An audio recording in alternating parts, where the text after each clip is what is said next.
I think Karp is just going live right now. Let's make sure of it. Yeah, it seems so. All right, let me switch over. I think he'll be live just now, and let's see what Karp has to say. I'm pretty sure he's going to be talking about his book, so let's get into this.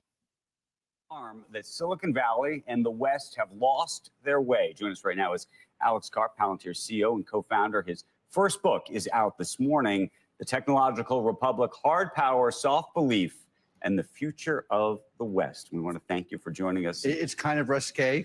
It's a little risque, you think? The title, it's hard to know if it's like an off-color movie, hard power, soft. But I like that. Wow, he goes there early. It's hard to know. It's hard to know. I have about a million questions about the book, but before we get there, I just want to ask you a couple things about the news, because interestingly, I would say the book, which you wrote a year ago, in a way, you were predicting where we would be today in terms of some of the big issues. The interesting thing, basically, what people should, it's not actually the standard book comes in two forms. Either promote yourself, it should be Karp AI, or it's somebody running for president. I'm doing neither. And so the book really is an attempt to say, look, everything you learned at your school and college about how the world works is intellectually incorrect. And here is a way of seeing the world that may not be right, but it's not wrong. And so trying to be right is very hard, but you can definitely know what's wrong. And what you've been taught in college, that you basically should have no beliefs, that the West is inferior, that the intellectual tradition of the West, it leads to self-flagellation and losing on the battlefield, losing intellectually, losing your party, losing your country, losing your border, that your institutions can't work because we're so good. It's actually wrong. And the West was actually never about that. And you can be good, decent, and win, and be intellectually correct. And what was absolutely spot on about what's in the book is we have this technological revolution. It's no longer fake. 3-4 years ago, institutions basically thought I'd rather have a good steak dinner and a bad product, and at least I get the steak dinner because the software product doesn't work. Now we are in a software-defined world, and the nation that leads software is the USA. And what does that mean for all institutions? What it means is those institutions have to actually live up to their core mandate. So a country has to have a border, the educational institutions have to work, the military actually has to be scary. You actually can have things function in a way where the outputs are much greater than the inputs. And people who ignore this are going to be washed away. Why'd you write this? Were you mad at the educational system? Did you think that they were teaching the wrong things? What sparked it? Look, I think the West, as a notion and as a principle upon which it is executed again, is obviously superior. And not acknowledging that, because by not acknowledging it or denying it, you could pretend you were smarter or better than you were, has led to enormous problems in our society. And also, for the sake of humanity, we have been blessed with a resource called talent management and software production that no other country has. So what does that mean for us? What does it mean for the world? How do you manage that ethically? How do you, and how do you prevent what we had? Essentially, we had a pagan religion that has infiltrated our universities. And that pagan religion basically says everything that's good about America, everything that actually works, is ipso facto bad. And by the way, you can't talk about it not working because it's a religion. So it's not even, it's a new religion. It's not an old great religion, Judaism, Christianity, Islam. It's a new religion, and the tenets are West is bad, nothing can work. If it works, it's bad, and the West is, and that way of thinking has corroded every aspect of our society. Last not least, it leads to a situation where you get a complete corrosion of all institutions and to a legitimacy crisis. So no one actually believes anyone's an expert. I'll just make this last point. In the 50s, if there was this famous professor, Ken Arrow, and if Ken Arrow said you were smart, you got tenure. And why did that happen? Is because people knew Ken Arrow is smart, the institution he represents is the best in the world. There is no one like, actually, the only thing like that currently in tech is a Palantir degree. If you work for Palantir, everyone knows you're good. And that's basically, none of these, like when we went to school, the schools actually had credibility. The science was actually science. You could. Okay, so let me just ask, and then I want to actually get into some of the news, but what would you do to bring it back? And do you think we're on that path now? Well, I think actually, so one of the things that's not in the book, I think if you read the book, it reads like it was written today. But so one of the things that I would, if I were writing the book today, there's a sense that people have that there's a pendulum swing. So if you if you look at institutions that are failing and you talk to the smart people there, universities, UN, Democratic Party, they'll tell you there's going to be a pendulum swing back. But AI is actually breaking the pendulum swung. So what Europe thinks, if you're like, I spent half my life in Germany, you talk to smart Germans, they're like, okay, we're having a bad time. We're going to have a good time. We did this under Schroeder. It'll come back. We don't actually agree with all the stuff that people say. We can't say it publicly. That's what they say. Okay, but what they're not understanding is the technical revolution now is so great, you got to get on the train because that train is leaving and there is not going to be a swing back. So what I'm trying to say to people who are on the pendulum, people who are builders, is like, we have a responsibility. We have to be dedicated to our nation. What I'm saying to people who may think they can get off the train, university intellectuals, United Nations dedicated to undermining America and anyone who's Jewish or something, you're being left behind. And by the way, I'm happy you're being left behind. But just know, if you get left behind, do not cry that you're not part of the dialogue. And that's actually what's happening. They're like crying, like all these people are becoming protest parties. It's like, I grew up protesting in DC with my parents and no one listened. If you want to go back to that, just do not read the book, pretend this isn't happening. Alex, how did so many, whoever's hiring at colleges, it was just sort of a mass hysteria to all be on the same page for who gets tenure and what dogma and orthodoxy makes you attractive to college, because it's everywhere. I don't understand how it happened. And I don't think we ever get it back. Well, I understand how it happens. It's like this country is fundamentally Calvinist. So that's one of the great strengths of this country. And what Calvinism basically says, as opposed to like Lutheranism and other, is if you've done something big and important, you're probably a good person. And what you had at universities was an inversion and rejection of that. And so all the intellectual movements are downstream from that. And so and that inversion is very, very charismatic if you want to assume that you are right because you're wrong, basically. And it's a very, very charismatic movement. But I think the area where we bear responsibility, who disagree with it, is we have to stand up and say, but this doesn't work. We have to, one of the things in the book that's unusual is I'm quoting, like, judge them by the fruits they bear. Like, okay, you're in favor of this world order. What have you built that works? Like, show me any institution that you've created, any institution. And I want to see that institution where the inputs are less than the outputs. So it's, okay, and I don't care what it is. It could be an intellectual project. It can be a road. It can be a skyscraper. It can be a weapon system. And what you will find is they'll literally say, I reject that frame. And that's okay, but it's our responsibility to hold them to account. You rejected the frame of something that could work. I'm not saying that everything I'm saying is right. I don't know that, but I am certain that what you're saying does not work, and you will be left behind in history. Alex, let me ask you a couple of things that are in the news, and I just want to actually relate one of them to something you just said. You lived in Germany for half your life. Yeah. And there is a big debate going on about the politics in Germany right now. You're also Jewish.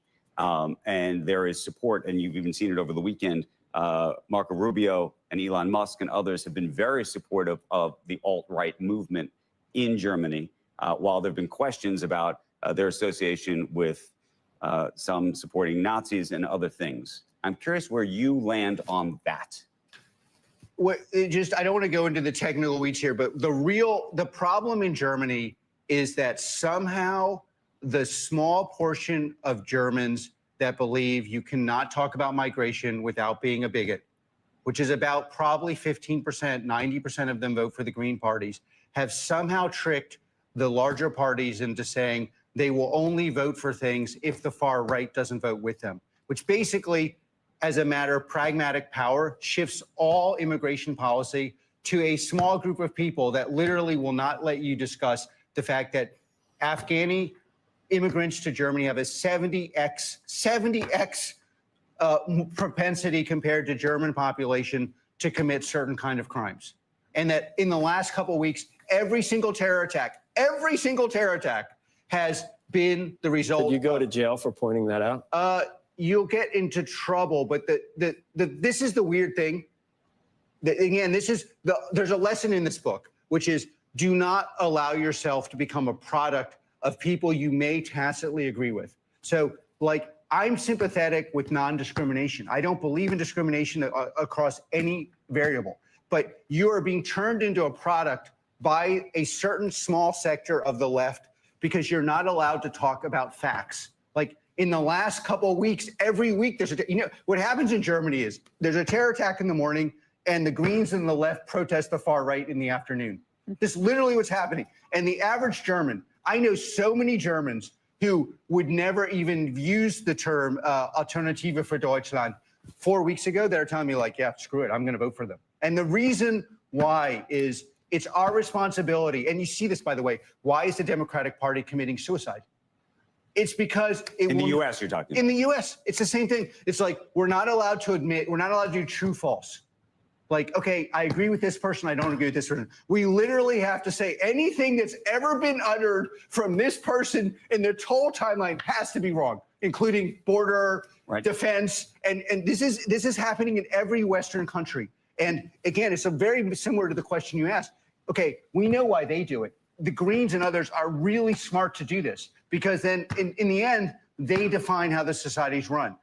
But none of us want that society. And it's not bigoted to say, wait a minute, this is not working. And then you have follow-on issues. It's like, then, by the way, then on the outside, what I tell my German friends in private is, okay, you don't like what people are saying. But if you're not taking your immigration policy seriously, you have no tech scene. Germany had the most important tech scene in the world pre-war, bar none, like in America. It has de facto almost no tech scene. It's nascent. No one believes in it. No one's investing in it. The energy policies make no sense. And then you wonder why people don't take you seriously. You got to, in this book, it's basically like, fix your thing at home or no one's taking you seriously. And then when people don't take you seriously, you get mad. Honestly, though, I'll tell you what, I shouldn't even say this, but what I tell Europeans in private is, you know how when you go to the inner city in America and the mayor's talking about safety and you're like, get me out of this country? I tell them this in German. That's what we're thinking about your tech scene. No one's, anyone seriously is telling you this is a joke. Let me ask you one question. And by the way, like, yeah. I want to ask you about Ukraine, but let me just ask you one German question, which is, but how do you feel about some of the folks that are part of that far-right party? And how do you capture, how do you deal with that? But again, let me just tell you, let me take a trick from the old thing. If you focus on some of those people I obviously don't like and probably don't like me, and is there anti-Semitism on the right? Yes, but the structural issue in Germany is actually anti-Semitism in an immigrant population. That is that is the biggest issue in Europe. But by the way, the point I'm trying to teach people is focus on what you believe. I don't really want to talk like, yes, there are people who will vote for me I don't like, and they don't like me. It's like, and on every issue, like there are people who agree with me on Israel and I don't agree with on First and Second Amendment. It's like you have to focus on what do I believe, and you know what? There are going to be some people who come with me I don't like and don't like me. That's okay. Speak to this because we've been talking about Ukraine all morning, and you've been very involved in that battle. I want to show you this real quick if I could. I don't know if we even have time. Secretary of State Marco Rubio was just speaking literally moments ago. After a 4.5-hour meeting with Russian officials in Saudi Arabia to reset relations with Moscow, and I would get to your thoughts on it if we could. The goal of today's meeting was to follow up on the phone call the president had a week ago and begin to establish those lines of communication. The work remains. Today is the first step of a long and difficult journey, but an important one. And President Trump is committed to bringing an end to this conflict. We are trying to bring an end to the conflict. Apparently, we're also asking for something on the order of $500 billion in terms of access to minerals and other things for Ukraine. Is that a fair deal? Look, I don't know anything about the deal and the intricacies of it. I would say is, first of all, you put up people on the screen who are very talented. So if I look at this from an entrepreneurial perspective, the first thing I'm looking at is, okay, those three people are very talented. The second thing, I'll tell you something I think Trump does very, very well. He says, I'm not going to accept a paradigm that essentially leads to a stupid conclusion. And he's like, okay, great. I'm going to give you a new paradigm. You don't like that, my paradigm? Give me another one. And I think honestly, I think he's quite brilliant at this. So what I see is he's like, I'm not accepting a paradigm where America just keeps financing things. There's no real discussion. I'm sending 3 of the most talented people there. Let's figure it out. And again, what I would say to people who are trying to figure out how to make themselves, how to be builders is do not accept a paradigm that is stupid, no matter who tells you that you should have it. Okay, let me ask you a different question about paradigm shifting. So one of the things that's going on right now, Elon Musk working with the Doge team in Washington to try to get at some of the misspending that's been going on over the years. Fraud, waste, and abuse. And I think there's a lot of people who are super supportive of that. At the same time, you're hearing about resignations and all sorts of other things of folks who are questioning the access that they're getting to data. You are somebody who lives within data. You care about safety and security of data. Do you think we should have those concerns? And is there a way to do whatever's being done right now so that you can take the country and those who are questioning all of this with you? Well, if you will? Look, what I don't like about what's going on is I just view this as, well, let's watch the Democratic Party commit suicide. And like, I've been a Democrat most of my life. I kind of view myself as outside it, but I don't like watching the Democrats just commit suicide. And what I see is most of the country doesn't really, at this point, given the fraud, waste, and abuse we know is there, 90% of the country is like, get rid of that fraud, waste, and abuse. And I just view this as yet another example of the progressive left boxing themselves into a suicide dance. Now, what the progressive left should be doing is saying, okay, Elon, you're clearly the most qualified person in the world to do something like this. We want to dialogue with you about how you're doing and what are you doing. I don't believe that's actually what happened. And again, I like Elon. I know I think he's obviously the most important builder in the world. And I just think, if you want to say my former side, I don't believe that they're actually engaging. I think it's like another dance where I'm supposed to say, of course, like whatever. It's like there's this one issue where I might, and then you get boxed into you cannot solve the problem. And then I would say, what is the biggest problem in this society? Biggest problem in this society, from my perspective, is legitimacy of our institutions. Why aren't they legitimate? They're not legitimate because, okay, do any of you really believe that 99% of your taxpayer dollars are being spent? But last and not least, and probably arguably most importantly, there's 2 revolutions happening. One is transparency and one is AI. Okay, so why is it that we do not know where every penny of our money goes? Like, how do you explain that to people? And by the way, slightly more technically, what large language models do is you can go into the contracts and see exactly what happened. So in the past, we couldn't do this. Now we can. The right response is, we want this to happen. We want to happen. We want to be involved in the dialogue. The real response is, it feels like the people criticizing Elon don't want it to happen. And this is going to destroy those people.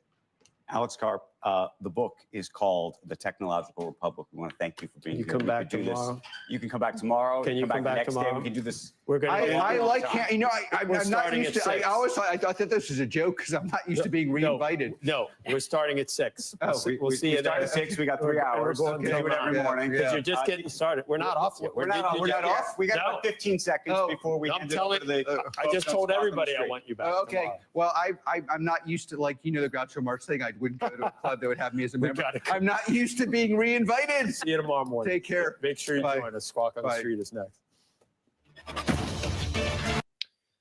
All right. That was Mr. Alex Karp, CEO of Palantir. Thank you, everybody, for being here today. We are back in the studio, back from California. I got back an hour ago, and we have a market open to get back into. That book that I got, actually, someone from Palantir gave it to me. They hand-delivered it to me in California right there, The Technological Republic. It is out now. It's going to start to get delivered for everyone who pre-ordered it. And, there's nothing to say on what Karp said. He said pretty much everything that we know he's been saying. The interview he did with Sarah on Cnbc right before Q4 earnings, pretty much everything he echoed in that interview in terms of Western values, geopolitics, what he likes or doesn't like about Trump, all of that was echoed in this interview that we had for about 15 minutes. We'll talk more about Palantir today. There's a lot to discuss in terms of what's happening with Palantir. The big kind of news today is about Grok 3, and we're going to get into that later as well. Palantir has brought Grok into the enterprise. Grok is xAI's competing large language model. Elon actually quote tweeted a tweet from Palantir on February 6th and said Grok 3 is coming soon to Palantir. So Elon getting very excited for what the potential of Grok 3 could be like. I tried Grok 3 last night. I pay for Twitter Premium, and therefore I was able to, or X Premium, I was able to get early access to it, and it's phenomenal. I haven't played with it enough to see if I would use it every day over GPT, but as of last night, I asked Grok 3 a couple questions. I asked GPT 4.0 a couple questions, and like night and day, Grok 3 was better. Night and day. It was just, and I was asking questions about stocks. I was like, hey, is Nvidia a buy right now? And like the level of analysis I got from one versus the other, it truly is one of the most exciting models that I think has come out into the AI landscape.